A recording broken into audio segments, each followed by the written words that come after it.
Hi friends, ಇದು ನಿನ್ನೆ continuation vlog ಆಗಿರುತ್ತೆ. ನಾನು ನಿಮ್ಮ ಉಷಾ ಇನ್ ವ್ಲಾಗ್. ಐ ಹೋಪ್ ಎಲ್ಲರೂ ಚೆನ್ನಾಗಿದ್ದೀನಿ ಅಂತ ಭಾವಿಸ್ತಿದ್ದೀನಿ. ನಾನು ತುಂಬ ಚೆನ್ನಾಗಿದ್ದೀನಿ. ಎಗ್ ರೈಸ್ ಮಾಡಿದ್ದೆ. ಎಗ್ ರೈಸ್ ಸ್ಕಿಪ್ಪಿಂಗು ಆಗಿಲ್ಲ. ಅದು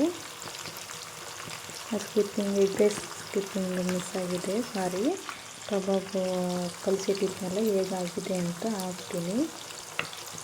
ಎಗ್ ರೈಸ್ ಜೊತೆ ಮೀನು ಫ್ರೈ ಹಾಕ್ಕೊಂಡು ತಿಂದಿದ್ದೀವಿ. ತುಂಬ ಚೆನ್ನಾಗಿತ್ತು. ನೀವು ನೋಡಿ.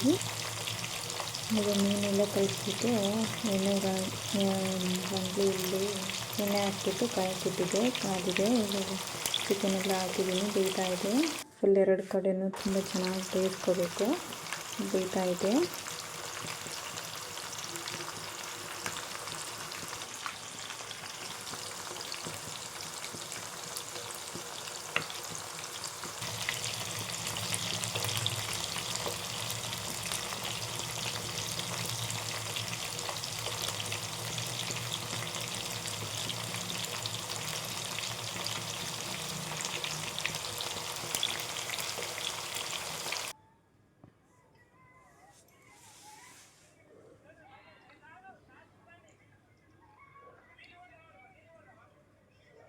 ತುಂಬ ಚೆನ್ನಾಗಾಗಿದೆ ಇದು.